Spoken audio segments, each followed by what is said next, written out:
In my opinion, open worlds in video games live or die on their in-between spaces. What is the value of an open world littered with objectives that are clearly displayed on a map screen if there is nothing in between these objectives to stumble upon? What is there to lead you off the narrative path and into an adventure of your own making? That's the main thought we came away with after our hands-on time with Halo Infinite's campaign, because while there are plenty of secrets to uncover on Zeta Halo's broken ring, there seems to be no sense of mystery to their discovery. We've played Halo Infinite's campaign for a handful of hours now, taking in its first 4 missions and a generous dollop of exploration. And while the golden path through the main campaign is full of exciting, action-packed moments, we're still searching for that spark in the in-between places. Not the guilty spark, mind, that relentless chatterbox can do one. I mean the kind of spark that surprises and delights. If you played the recent Elden Ring beta, you'll know what I mean here, as that game does those moments perfectly. Although, perhaps delights is the wrong word here. Wander off the beaten path to investigate an out-of-the-way lake, and suddenly you're attacked by a gigantic angry dragon. Relax a little too much on your way up the hill towards Stormvale Castle, and the pack of wolves that fall from the sky like bitey confetti will tear your face off. Those cats are massive! It keeps you on your toes, it keeps things exciting, and more importantly, it means you'll always feel like you're on the brink of stumbling across something amazing. We can't go anywhere while that stasis beam is active. Then we shut it down. But I'm getting ahead of myself a bit here, because for the first 2 missions at least, developer 343 stays close to Halo's familiar linear routes.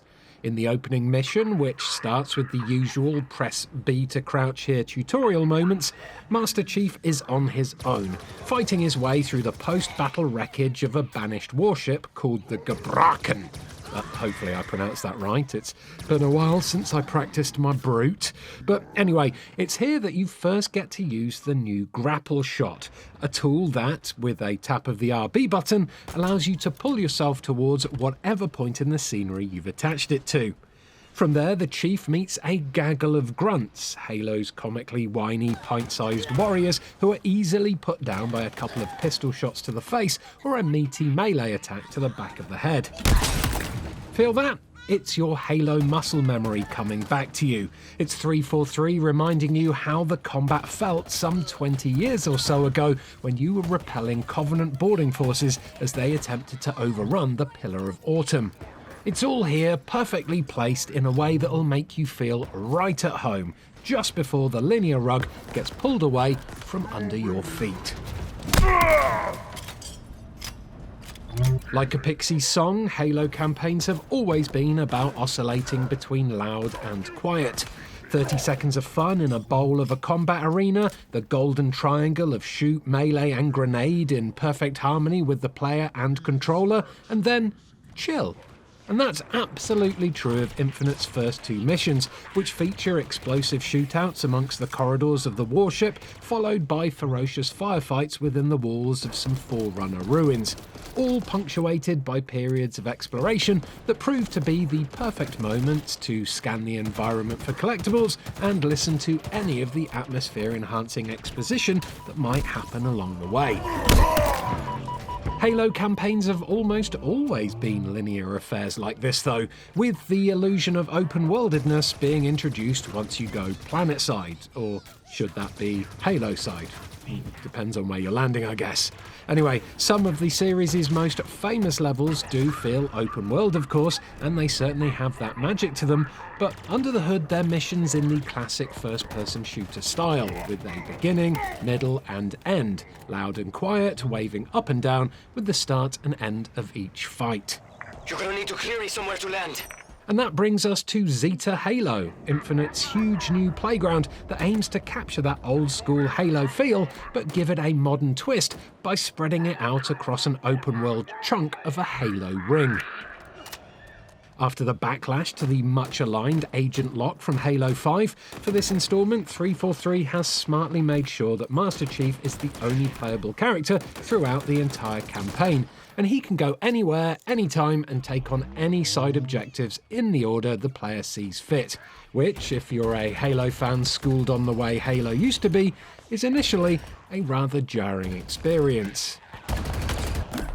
But is it still a good experience? Well, our time with Halo Infinite can be broken into two parts, much like Zeta Halo itself. What is gained by this seismic shift to open worldness, and what is lost? As Master Chief's chirpy new Cortana-like AI would no doubt say, let's start with what is gained. Halo Infinite quite clearly harks back to the Halo of old. Its colour palette and art style rekindles memories of Halo Combat Evolved, and once you land on the ring, you'll spot the familiar rogues gallery of grunts, jackals, elites, and brutes. You can slide around in a warthog with UNSC soldiers marvelling at your airtime, you can lob grenades into clusters of enemies, and you can even perform a victory crouch or two, should you wish. Oh my God, shut up! There's even a moment that I can't show you due to rules, in which Master Chief surveys the battlefield from inside a pelican, ready to leap into action. I mean, 343 may as well be screaming, "Hey, remember that silent cartographer level that everyone loves? Well, this game is just like that," down your headset.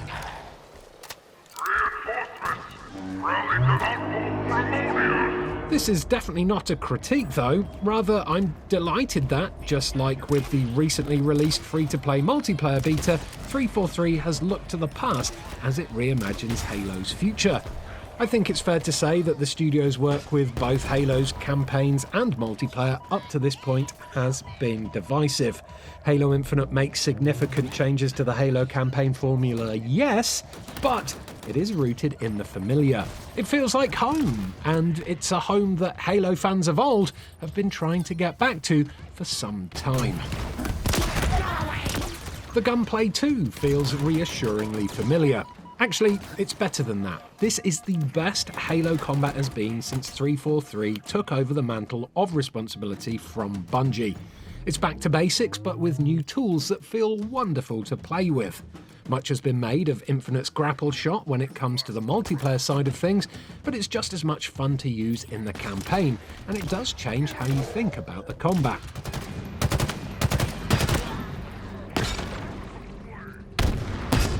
Say you're approaching a banished held forward operating base, one of Infinite's spins on the classic Far Cry outpost formula.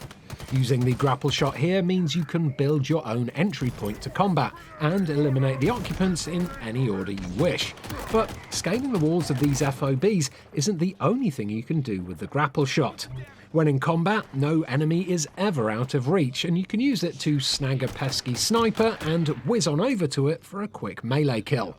It feels so cool to do, and I'm happy to report that this is just one of the many things that makes Halo Infinite's combat feel so bloody good.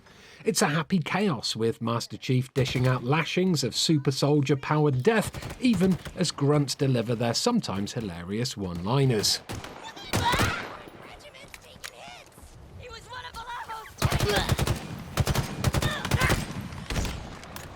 But what else is gained? Well, it's more than just an open field with a hook on a string, that's for sure.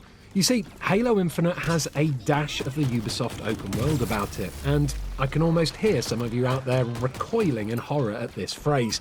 But yes, there is that hoovering the map of icons feel to Halo Infinite. Leave some of them for us. We felt compelled to liberate all the forward operating bases, even though they were non-essential to main quest progress.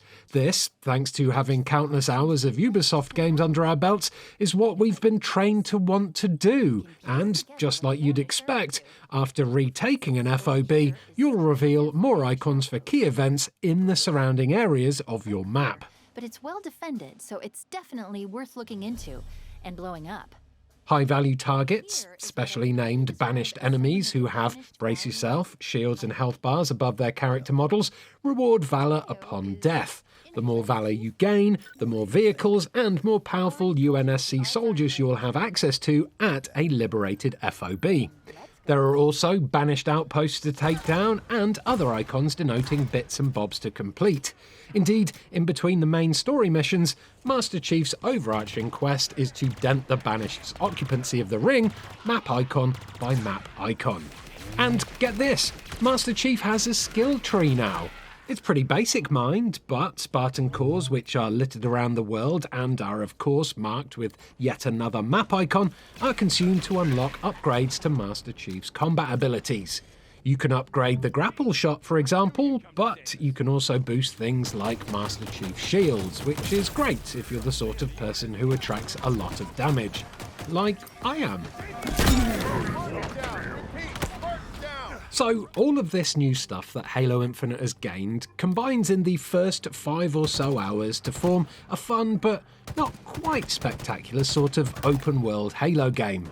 Infinite is sickly sweet. It feels so nice controller in hand, but it has yet to wow us. Even the main campaign missions that we've played so far have failed to truly grab us. The Tower, the 4th main mission, and the limit on what we're allowed to talk about during this preview offers a tantalising tease of what Infinite may flesh out further down the campaign line, with its upward spiralling innards and tense boss fight bringing a welcome change of scenery and pace. But for now at least, the Silent Cartographer can rest easy as a campaign height that Infinite has yet to reach.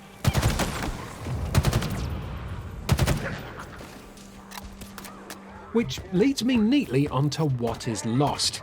In going sort of open world, Halo Infinite's campaign doesn't have quite the same bespokeness of previous entries. Each FOB may look different to the last, but it's still the same old grind. But Infinite gets away with it because the combat is so much fun. Although I bet you can already feel that familiar tinge of repetitiveness seeping into your skin just by hearing me talk about them. Obviously, we're holding out hope here that the campaign will start to mix things up the further you get into it, but we would also kill for some variation in the scenery too. You can look up and see the Halo ring right there, shooting up into the sky and wrapping itself around behind you. It's a sight to behold, sure, but that classic Halo ring landscape with beautiful vast hills and streams, wide open areas littered with trees and jutting Forerunner architecture could do with a shake-up at some point later in the story. Because, as much as we appreciate 343 leaning into what made Halo of old feel so great, it is still missing that special something that'll make the game and its story feel memorable in its own right. And crucially, we're still searching for that spark in the between spaces that I mentioned right at the beginning of this video. So far, we've been hurtling around the ring, going from objective to objective with only the occasional pause. There are audio logs and Spartan cores to find, and sure, some of those are smartly hidden within Zeta Halo's nooks and crannies, but what I'm talking about here is stumbling upon some true sci-fi alien wonder that's not marked on the map. This ring definitely holds some jaw-dropping secrets. Infinite's story revolves around digging them up, it seems. But as yet, there's been none of those completely unexpected dragon attacks that took our breath away in Elden Ring. No surprise wolves have been dropped on our heads, or, in the case of, say, a Far Cry game, there's been no random haunted house just hidden away in an unmarked area of the map, just waiting for someone to stumble across it by accident and get the fright of their lives. This is in no way the end of the world, of course, and it certainly doesn't make Halo Infinite a bad game. Please don't get me wrong here. It's absolutely marvellous that the classic, meaty Halo combat we all know, love and wanted back is here and done incredibly well. It's just, when there's none of those extra wow moments to be stumbled across in between all those treks to and fro between clusters of copy and paste map markers, well, Zeta Halo risks missing the magic that makes modern open worlds so exciting to explore in the first place.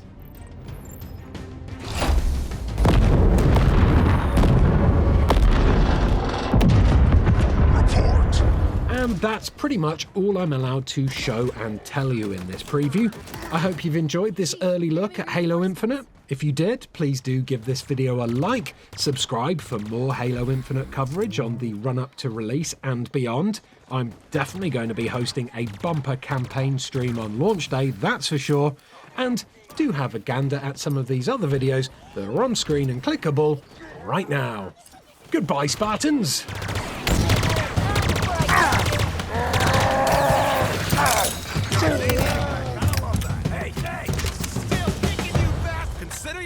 The UNSC lost so many on this ring, but now that you're back, they've got a fighting chance at survival.